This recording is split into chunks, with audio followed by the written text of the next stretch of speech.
All right, so the media is obsessing over this poorly written op-ed from the raging little punk slash failed presidential candidate and literal loser, Mitt Romney. I mean, I haven't seen the mainstream media slobber over a Republican since Bill Kristol lost his job. The media, they live for this. That's a Republican who bashes other Republicans. How wonderful. And anytime they get one, they take it and they run with it for miles. But the truth is, there really is no place for this kind of character assassination in the party. I mean, constructive criticism of policies is one thing. Character assassination is completely a different thing. It's not good for the party. It's not good for the country. And even his own niece finds it distasteful. His own niece. She tweeted calling out her uncle for his classless tripe. His own niece.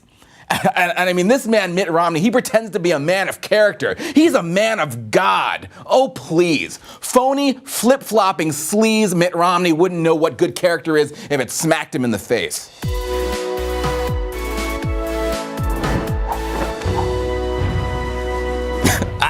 I'm really so embarrassed that I voted for this guy in 2012. I mean, I was really all about him. This is my Facebook page at the time. But, you know, we didn't have a choice. But really, I was like, no, he's really going to be good, you guys. I promise. Yeah, him and his Romney care. I mean, remember the pretzel we had to twist ourselves into to pretend that that was cool by us? Now, to be fair, I would have gotten behind a piece of toilet paper to vote the monster who goes by the name Obama out of office. Quite honestly, this is why politics are kind of disgusting.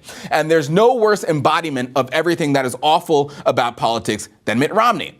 And the media, they're just eating it up because of this new op-ed he's written. Wow, isn't it phenomenal that a Republican is behaving just like us morally bankrupt liberals? But let me just read the title of Mitt Romney's opinion piece that he wrote. Yes. The president shapes the public character of the nation. Trump's character falls short. It's a big piece that he's written in the Washington Post. Criticizing President Trump in a blistering new op-ed in the Washington Post. It is searing. It is damning. And you know what they say? What? It happens. Good one. I mean, how do you guys at CNN say so clever? I mean, seriously, do you guys think that was scripted, or did this genius just come up with such cleverness right off the top of his head? Dork. And Mika, don't even get me started with, it is searing. It is damning. It really isn't. It's just hollow showboating. In the piece, Mitt doesn't provide any examples, just vague brushstrokes. It's a political hit piece from within the president's own party. And you know it's bad when Rand Paul, who's not exactly a do it for the party kind of guy, is saying this is neither helpful nor necessary. If liberals did this to each other, their party would be destroyed. It's only because our ideas are so good that we can withstand the attacks. But talk about lack of character, Mitt Romney. You are one to talk, my good sir. Philip Klein hit the nail on the head when he wrote almost a year ago to this exact day, quote, Mitt Romney has no ideological core, and we have no idea what kind of senator he would be. Well, it's pretty clear he's shaping up to be a bad one.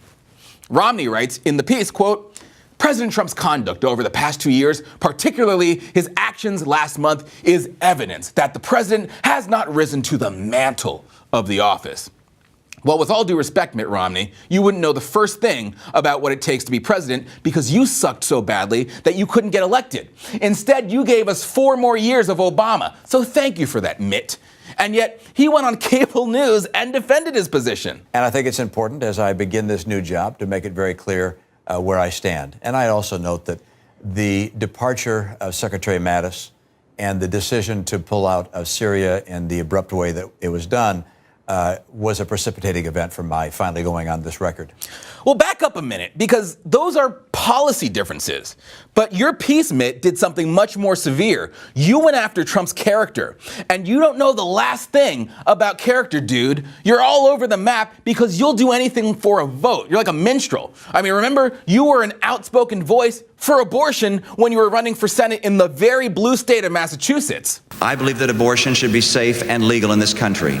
I believe that since Roe v. Wade has been the law for 20 years, that we should sustain and support it.